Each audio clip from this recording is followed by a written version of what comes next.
জন্মদিনের সকালে স্নান ধান সেরে ঠাকুর ঘরে চলে এসেছি পুজো দিতে। মায়ের দেওয়াই নতুন নাইটিটা পরে। মা দুটো নাইটি কিনে দিয়েছিল, তার মধ্যে একটা আজকে ভাঙলাম।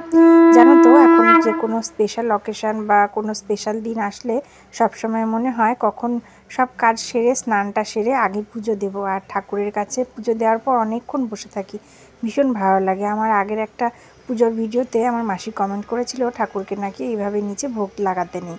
তো তারপরে আমার একটা জায়ের মেয়ে হয়েছিল, তো আমাদের আতুর চলছিল, কয়েকদিন পুজো করিনি। তো জন্মদিনের সকাল থেকে আবার পুজোটা স্টার্ট করলাম। তো ভাবছি যে কোনো একটা ব্যবস্থা করতে হবে যাতে এভাবে না দিতে হয়। তো দেখি কি করা যায়। তারপর আমি রান্নাও বসিয়ে দিয়েছিলাম, অনেকটা সকালে উঠেছি। বরমশাইকে টিফিন বানিয়ে দিয়েছিলাম, রুটি তরকারি। তো মেয়েও স্কুলে গেছে। তারপর আমি দুপুরে রান্না বসিয়ে দিয়েছি। দুপুরে রান্না বলতে জানো তো, প্রত্যেকবার মা এই দিনে খুব সুন্দর করে আয়োজন করে। আর ছোটোবেলা থেকেই আমার মা, দিদা, মামিরা আমার জন্মদিন খুবই স্পেশালভাবে করতো। তো এই জন্য না, জন্মদিনটা আসলে একটা আলাদা ভালো লাগার জায়গা তৈরি হয়। আর বান্ধবীদের সাথেও ওরা আসতো আমাদের বাড়িতে, আবার ওদের জন্মদিনে আমরাও যেতাম। তো একটা ভালো লাগা তো কাজ করে, নতুন জামা কাপড় কী পরবো না পরবো। এখন তো আর বান্ধবীদের সাথে কবে একদিন কথা হয় না হয়, আগে যাদের ছাড়া একটা দিন চলতো না, এখন দেখো প্রত্যেক দিন তাদের সাথে কথা বলারও সময় পায় না। সবাই সবার কাজে ব্যস্ত, আবার সবার সাথে যে যোগাযোগ আছে এরকমটাও নয়। তো যাই হোক, দুপুরে আমি একটু ডাল, সবজি, ভাজাভুজি রান্না করে নিচ্ছি। দুপুরে বলতে বরমশাই তো 12টার মধ্যে খেয়ে দিয়ে বেরিয়ে যায়। আর এখন না স্কুলে এক্সাম চালু হয়ে গেছে, তো মাকে ওই জন্য বলেছিলাম ওই কদিন আরও তাড়াতাড়ি বেরিয়ে যাবে। আর জন্মদিনে স্পেশাল মেনু রান্না করতে গেলে একটু তো লেট হয়। ওই জন্য মাকে বলেছিলাম যে পরীক্ষাটা হয়ে যাক, তারপর একদিন ছুটির দিন দেখে তুমি রান্নাবান্না করো, তখন সবাই মিলে খাবো। কারণ আমি স্পেশাল ডিশ খাবো আর মেয়ে বর আমার পাশে থাকবে না, একটা কেমন লাগে। তো মা বলেছিল ঠিক আছে। তো সেই মতো আমি দুপুরে রান্নাবান্না করেছিলাম। বরমশাই খেয়ে দিয়ে বেরিয়ে যাওয়ার পর মা আমাকে ফোন করে ডাকছে যে পায়েস রান্না করেছি, পায়েসটা তো খেয়ে যা জন্মদিনের। তো এসে দেখছি কি মা ছোটোখাটো করে আয়োজন করেই ফেলেছে। মা বলছে জন্মদিন চলে গেলে জন্মদিনের আয়োজন করে সেটা কি আর সেই আনন্দটা হয়?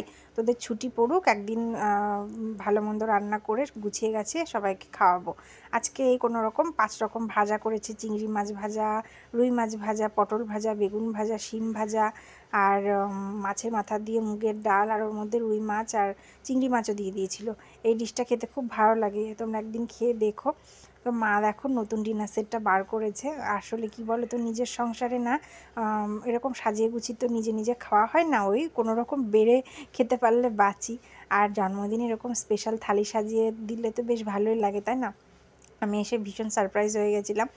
তো মা এই যে অল্প কিছু আয়োজন করেছে, আর ওদিকে পায়েসও রান্না করেছে। তো এই দিয়ে আমার হয়ে যাবে। তো আবার ছুটি টুটি পড়ুক, তারপর মা বলছিল যে অনেক কিছু রান্না করব, তখন সবাই মিলে একসাথে খাওয়া হবে আর কি। তো আমি দুপুরবেলা বরমাসের সাথে একবার ভাত খেয়ে নিয়েছি। দুপুরবেলা বলবো না, 11:30 নাগাদ, 11:45 নাগাদ। আর মা ডাকলো আমাকে 2টোর সময়। 2টোর দিকেই অবশ্য সবাই দুপুরের খাওয়া খায়, আমাদেরই তাড়াতাড়ি খাওয়া হয়ে যায়। বরমশাই খেয়ে নেয় বলে আমি আর বসে থাকি না, যেহেতু সকালে তো আমরা ভাত খাই না, এই রুটি মুড়ি হালকা পাতলাই খাই। আর ওরা রুটি খেলেও আমি বেশিরভাগ দিন রুটি খাই না, মুড়ি বা চা বিস্কিট এইসব খাই।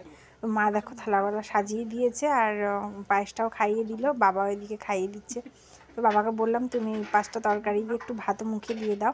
আর বাবা দেখো আমাকে আদর করছে। বাবা শুধু ভিডিওর জন্য বলে না, বাবা সবসময় আমি যখনই ওই বাড়িতে যাই ছোটোবেলা থেকে ওরকম 2 গাল হাত দিয়ে ধরবে, 2 গালে কপালে চুমু খাবে, আর সবসময় মা বলে ডাকবে। তো তারপর সন্ধ্যাবেলাতে বড়মশাই যে মোমো আর কেক নিয়ে এসেছিলো, সেটাই কাটিং করে আমরা একটু আনন্দ করলাম। বর্ণালীকেও দিয়েছিলাম, আর ওই বাড়িতেও দিয়ে আসলাম একটু। তো বাবাকে খাইয়ে দেবো, ভাইকে আর মাকে আগে দিলাম। আর বাবা জানো তো এই ডিম দেওয়া কেক খায় না, তো আমার একদম খেয়াল ছিল না, বাবাকে খাওয়াতে গেছি। আর বাবা মুখের কাছে নিয়ে গিয়ে বলছে খুব টেস্টি, খুব টেস্টি। ওই জন্য আমি আর ভাই প্রচণ্ড হাসছিলাম। তো বাবা খাবে না, আর মোমোটাও ছিল চিকেন মোমো। তো বাবা শুধু জন্মদিনের পায়েসটাই খেয়েছে। আর আমি বাড়িতে যেদিন কেক বানাই সেদিনকে এগলেস কেক বানাই। তো যাই হোক, বাবা তো আজকে খেলো না, বাবার জন্য একদিন এগলেস কেক বানিয়ে দেবো। আজকের ভিডিওটা এই পর্যন্তই। তোমরা জন্মদিন কেমন করে কাটা অবশ্যই জানিও কমেন্ট করে। আর আজকে যে ড্রেসটা আমাকে পরতে দেখেছো, এটা বড়মশাইয়ের পকেট মেরে নিজেকে নিজে আমি উপহার দিয়েছি। কালারটা খুব কিউট না? আমার খুব ভালো লেগেছে। তোমাদের কেমন লেগেছে অবশ্যই জানিও। আর আমি ক্যামেরা অন করে একটু ঢং করে নিচ্ছিলাম। আচ্ছা, আজকের ভিডিওটা এই পর্যন্তই। আবার অন্য কোনো ভিডিওতে অনেক গল্প নিয়ে আসছি। ততক্ষণে তোমরা সবাই ভালো থেকো, সুস্থ থেকো। আর ভিডিওটা কেমন লাগলো অবশ্যই কমেন্ট করে জানিও। টাটা।